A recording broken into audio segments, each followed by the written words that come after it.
Let's do some easy, relaxing alcohol marker coloring today.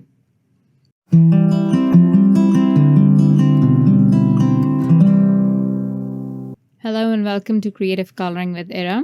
Today we will create a simple card and do easy alcohol marker coloring.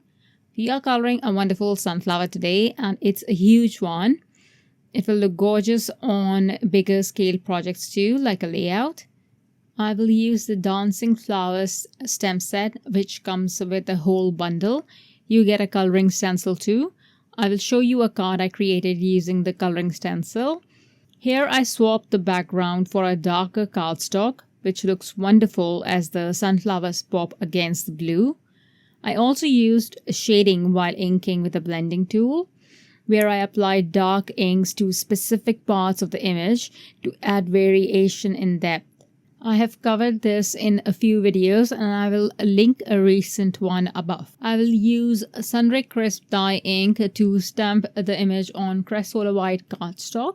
And if you have been watching my videos, you will know I live in a humid place and it takes a while for the ink to dry. So I find it convenient to stamp in a dye ink color and then re-stamp in a black ink once I'm done.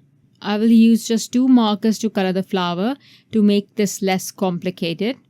But if you are looking for a more advanced tutorial, I will link a video above that should be quite helpful to you. This was done a while ago, but it is one of my favorite videos that I loved working on, and I absolutely love the result too. So I'm hoping you will like it as well. Here I will start with honey drizzle marker and add this to the base of the petal, the areas attached to the flower center, and especially to the petals that are underneath other petals. Also, if you can't see this well in a lighter color, you don't necessarily have to use the same ink that I used for stamping. Feel free to stamp the image in brown ink or a deeper yellow color. This will all cover up once we re-stamp. You can also just stamp this in permanent black ink to begin with because it is an alcohol marker friendly ink and it won't smear. You just have to use your heat tool to be on the safe side for a couple of seconds to really set that ink and dry it. The lighter color that I'm going to add is fresh lemon, which is really vibrant and bright. So it will pop against the honey drizzle.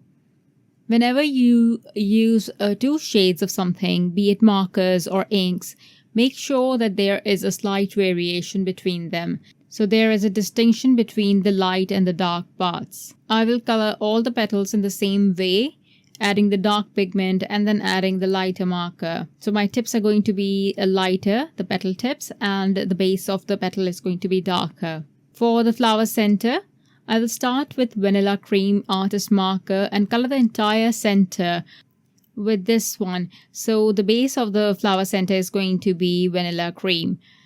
If you have watched me color flower centers before, you know I love to add lots of dots or specks to my flower centers.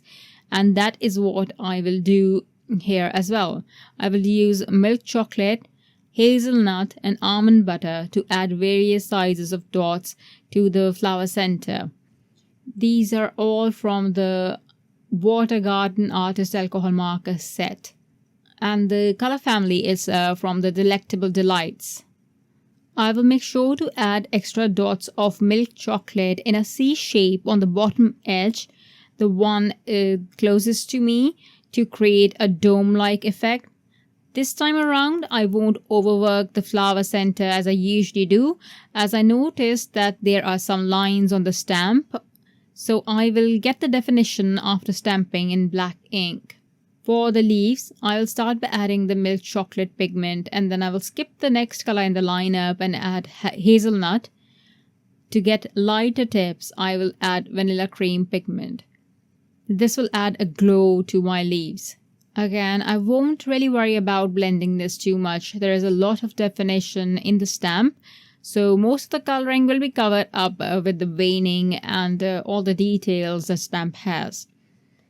Once I'm done, I will place the image back in my stamp platform and use Obsidian Pigment Ink to stamp the image, and it will give me really bold outline. And I'll do this a couple of times so that I can get a really crisp outline. I noticed that my panel moved slightly while stamping, not a lot, just a little bit. So I could see a few missed spots of color. I will take my marker, the darkest one, for both the leaves and the flower, and fill in some missing areas. And while doing this, I will also add a bit of depth and shadow to some of the leaves. This will immediately pop the flower. I will then proceed to add honey drizzle to the nooks on the petals, increasing the depth, just as I did with the leaves. These will be very tiny strokes and just on the areas I want to show more depth.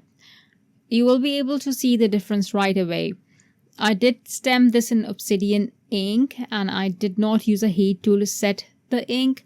So the ink is smearing a little bit, not a lot, but it's working in my favor as I need to add a little depth, and this is helping. But if you are repeating the same thing, do not overdo it because smearing does not look good.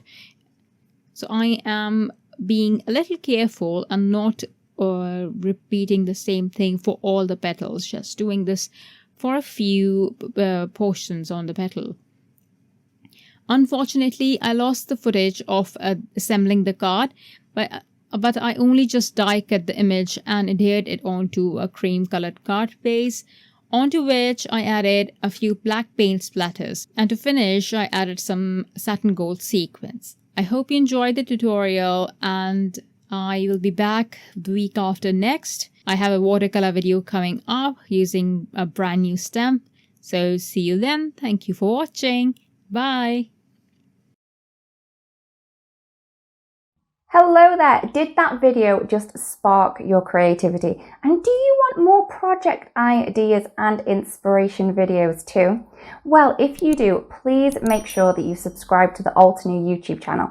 Also, make sure that you do click that notification bell so you don't miss a video. Thanks so much for watching. Bye bye!